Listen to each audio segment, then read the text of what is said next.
Hello and welcome to the Naru FastCast with your hosts, Dave and Josh Masson.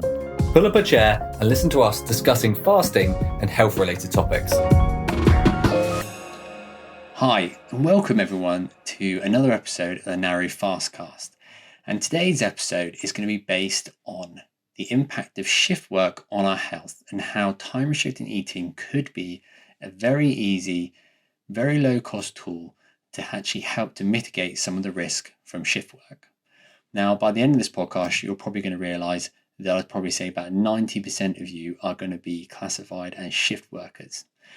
Now, this is so important because in our sort of post-industrialized societies, we have this 24-hour work schedule, whether you're working on a business that should be 9 to 5 on project work late into the night, you're a firefighter, you're a nurse, you're a doctor, you transport goods, you deliver mail, you do all these really important services that actually require you to be up early, working in the night or working at early hours in the day. Now, these are very critical parts of our society and they're helps to a modern day sort of society. So these are so integral to how we live our lives. Yet they are actually the way that we are doing this is actually having a massive impact on our health. And in America, they're estimated around about 30% of the workforce are classified as night or shift workers. Now, this doesn't even to account, and this is a conservative estimate because there is around about another further 5 to even 10% of the workforce that actually have people at home that are affected. It's almost a bit like secondary smokers. They have an effect of the secondhand, night shift in the sense of someone getting up out of bed late, coming in from work late, disturbing the person that's sleeping.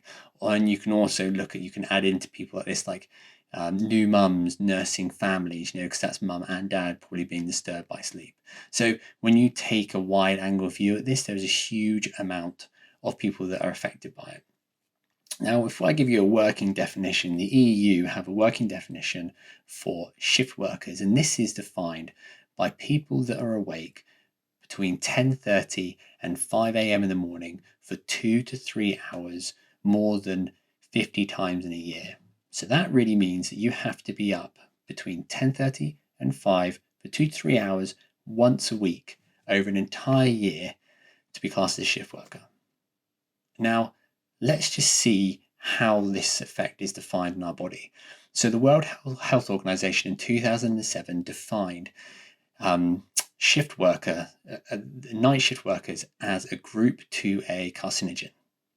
Now, what that means is that effect on shift work, predominantly the negative effect it has on our circadian rhythm, is then classified in the same group as the effect of formaldehyde, tobacco smoke, diesel fumes, coal, Epstein-Barr virus, hepatitis B, gamma radiation, all these different things.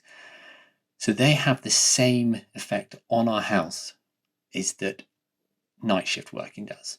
Now, how many times have you been out for dinner, had a late night? Have you had Netflix binges, or you can't sleep and you're up all night? Now, it's not to alarm you, but it's just to be mindful of. That is so important. Maintaining a good, healthy circadian rhythm is so critical for your health. Now, we talk a lot about how you can improve circadian health, and time-restricted eating is one of those.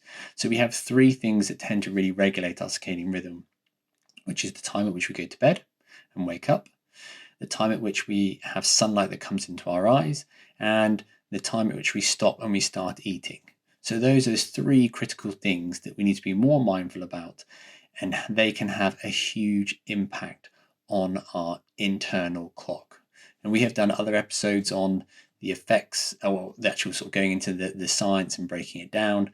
So you can go back and look through some of the podcasts, and we talk very much in detail and in depth about how light sets our internal clock off, and how eating then obviously exposes our cells in our liver to start the clock on them. So it's very in depth, but it's very interesting. It's very applicable.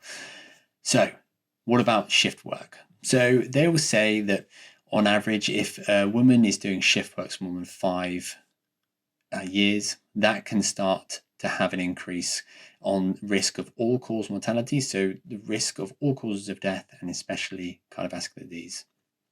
And as they go up to more than 15 years, that impact increases further. Now, as we said before, there are so many services that are absolutely critical to our modern day society that are run by people, and especially healthcare workers. And this is something that it's strange that they're working in a job that is designed to help people, yet the mere job they're doing is actually impacting their health. So there are certain things that they can potentially do. So regulation of shifts are really important, and time restricted eating. So that's basically intermittent fasting.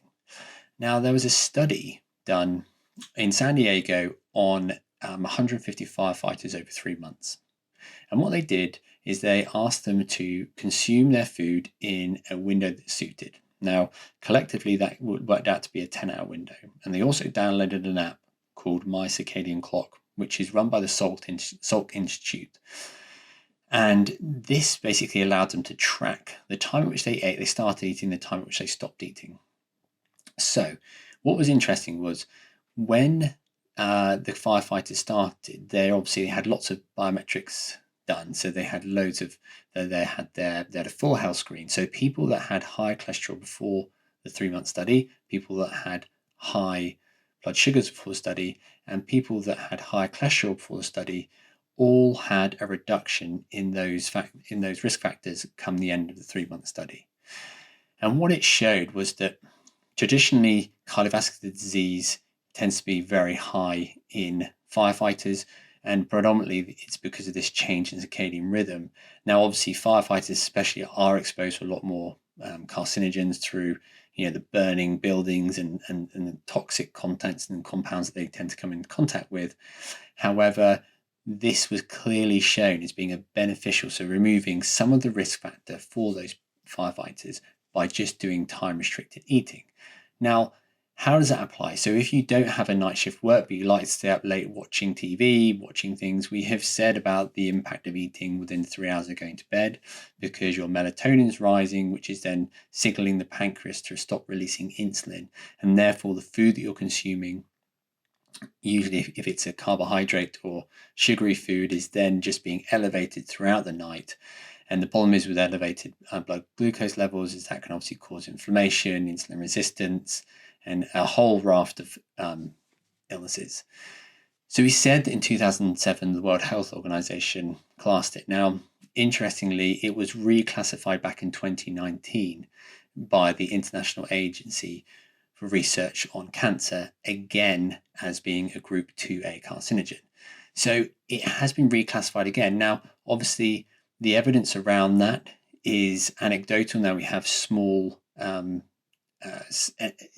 of evidence that suggests it, but still, if it is evidence and you know that there is studies around that are proving this, then it's something that you could easily change. In health, we talk about there is no golden bullets. There's lots of silver BBs, and you tend to just find the low-hanging fruits that you can just do, which is easy. So going to bed earlier, going to bed at regular times, trying to be more disciplined around those types of timing has shown to be a lot more beneficial.